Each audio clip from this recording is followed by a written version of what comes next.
Last August we had an annual EAP meeting, and we used that occasion, the event of EAP, to have a meeting with the stakeholders. During 2 specific sessions of 45 minutes each, we interacted with them about aspects of feeding techniques and feeds, about modeling, about genetics, and that was very useful to interact with stakeholders to get their input. The event with stakeholders is very important for a project, and it is basically something that Europe wants us to do, to have implications of and involvement of the stakeholders throughout the project. That is, that within the project there are different stakeholders working with us on specific aspects, but also stakeholders that are not partner in the project.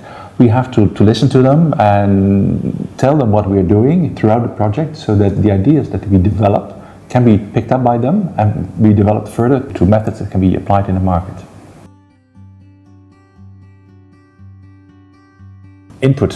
We are not just there to deliver messages. We come there with our ears. We have to listen to them. Feed a Gene is a project that addresses multiple aspects of animal production and multiple disciplines of animal production.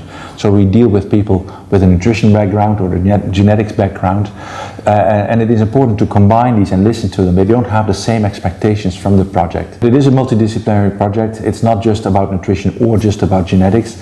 It's important that these people also talk to each other, because a solution to make animal production a more essential component in sustainable development is that people work together on different elements of sustainability.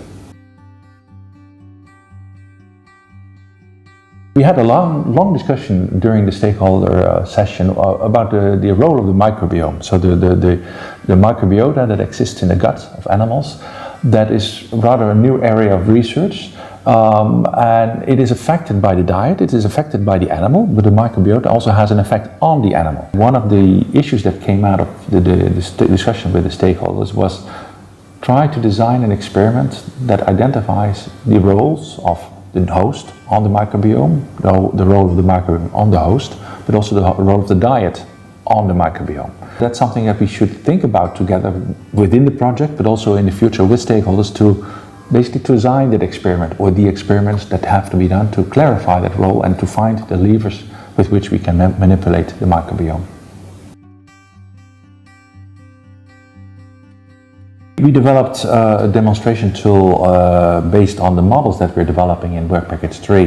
That tool intends to be a complementary material to publications that we can and we will develop in the future. This tool will evolve during the project, but it helps people to play with the concepts that we are developing. For instance, the concept of variation among animals, or the concept of perturbations when an animal is sick or is suffering from heat stress. How will we respond? How can we quantify these aspects? That's what we're working on, and the best way for people to understand what we're doing is see it, play with it, and that's why we developed the tool.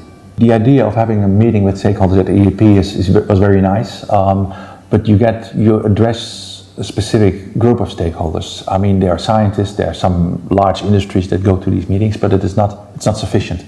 So we have to go to different countries and talk with stakeholders in their own language, in their native language, about the project.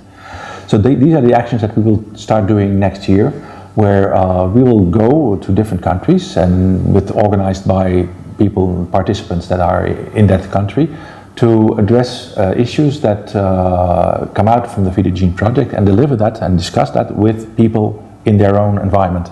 And we will again have a stakeholder meeting at the EAP meeting in Dubrovnik.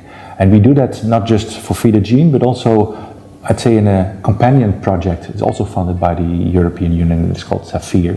And that project deals with genetics and health issues. So we have a joint session about nutrition, genetics and health, and how to make animal production more sustainable. And we hope to host many stakeholders so that we can interact with them about these projects.